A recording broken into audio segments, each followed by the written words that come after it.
Buenas tardes, muchísimas gracias al Instituto Interamericano para la Democracia, cuyo título ya en sí mismo es toda una referencia al hablar de la conexión interamericana y al hablar de la democracia. A su presidente, al doctor Tomás Regalado, a la generosidad de mi querido amigo Rafael Casado por haber gestado esta reunión, a la doctora Beatriz Rangel, con quien me unen largos años de amistad y de conocimiento. Queda quizás un poco casuístico decirlo, pero la doctora Beatriz llegó a ser también mi supervisora, mi jefa, y pues hacia ella tengo siempre he tenido la más alta admiración. Al resto de los que nos acompañan hoy en el conversatorio, a mi embajadora, a la doctora Milagros Betancourt, a Juan Carlos Sáenz Borgo, a Julio Corcuera y a Fausto Carvajal, y por supuesto a Carlos Sánchez, que nos acompañarán en este conversatorio. Con todos no tengo sino una sola palabra, que es agradecimiento. ¿Y por qué agradecimiento? Porque cuando uno genera una obra literaria, una obra académica, uno espera que esa obra no quede como el fondo que tengo yo ahora mismo detrás. Es decir, un libro que sirva solamente para llenar un anaquel o una repisa de una biblioteca, sino que la obra pueda precisamente utilizarse para conectar a la sociedad pensante, a los líderes de las organizaciones en pro del uso de la obra para la generación de distintas realidades y situaciones, entre ellas las políticas públicas en materia de prevención y combate a las economías criminales. Quiero comenzar quizás narrando la anécdota de dónde sale la obra, y la obra surge precisamente en el marco del Foro Mundial de Cumplimiento en la ciudad de Panamá en el año 2022, en donde pues me encontraba rodeado de algunos amigos que terminan siendo los coautores de la obra, y yo en el coffee break les dije: mis queridos amigos, todo ese pensamiento hay que plasmarlo en artículos que se conviertan luego en una obra escrita. Y la pregunta de base era: ¿y quién nos va a publicar? Y le dije: no se preocupen, porque una vez que hay un muerto, uno ve dónde lo entierra.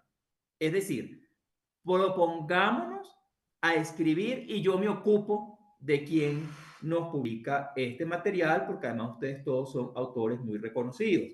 Es decir, el rector de la Universidad de Naciones Unidas, el doctor Francisco Rojas, el vicerrector Juan Carlos Sáenz, Mauricio Vieira, que regenta y que es la cabeza de una cátedra que propiciamos desde mi organización, una cátedra para la prevención del comercio ilícito y la delincuencia organizada en la Universidad para la Paz. Mi amigo y colaborador, el general retirado de Colombia, Juan Carlos Huitrago Arias, y mi amiga y colaboradora Claudette Bernot, de Estrategia Jurídica, y efectivamente empezamos a gestar lo que sería la obra. Desde mi perspectiva, y lo que yo efectivamente plasmo en ella, es el aporte del sector privado. Entonces, ¿por qué economías criminales y no comercio ilícito o actividades ilegales? Bueno, economías criminales porque lo que tratamos precisamente de abordar es el ecosistema criminal.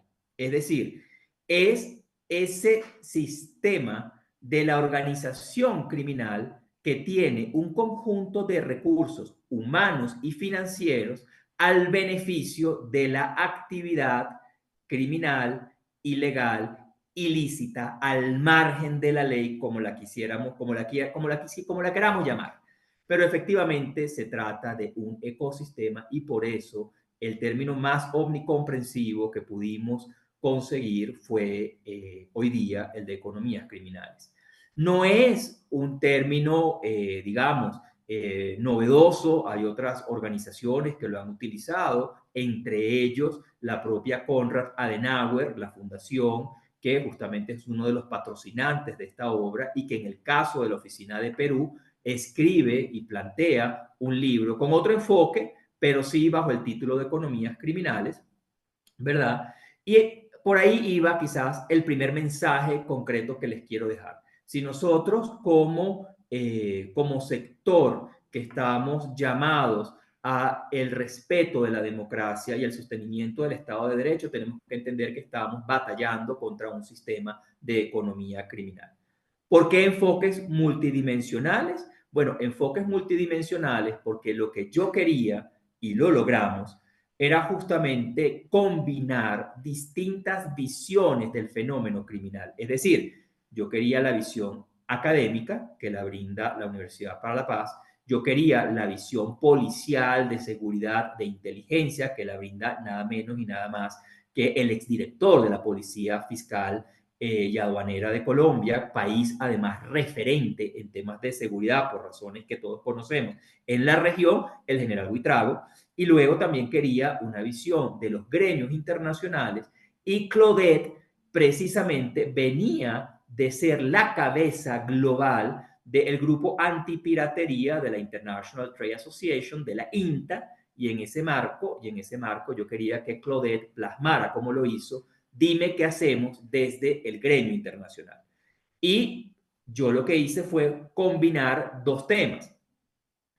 El primero, que nosotros no podemos ir a la generación de una política pública si no entendemos que el Estado en el que estamos nosotros, digo los Estados nacionales y el orden mundial en el que nosotros estamos desarrollándonos, es precisamente el Estado posmoderno. ¿Y qué significa entonces un Estado posmoderno a los efectos de generar políticas públicas eficientes? Entonces, la primera parte de mi capítulo va precisamente orientada hacia toda esa explicación del Estado posmoderno que luego me sirve de base para entender cómo se inserta el negocio transnacional, la empresa privada, a través de esta genialidad del exsecretario de Naciones Unidas, Kofi Annan, cuando pues promueve el pacto global y la incorporación de la empresa transnacional precisamente en el respeto, reconocimiento, etcétera, de los derechos humanos. Y allí yo explico lo que hacemos desde mi organización como sector privado para la prevención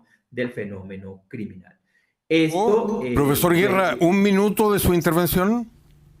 Fantástico, muchísimas gracias.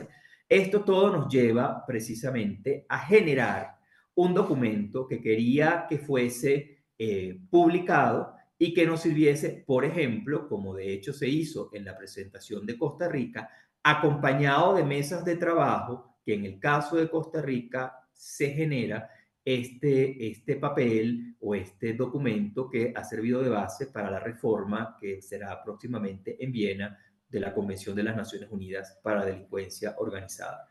Siempre utilizo este hashtag, los buenos somos más, y los buenos somos más precisamente significa que tenemos que seguir trabajando en la verdadera ejecución de esos objetivos de desarrollo sostenible, que solamente cito uno de ellos, paz, justicia e instituciones sólidas.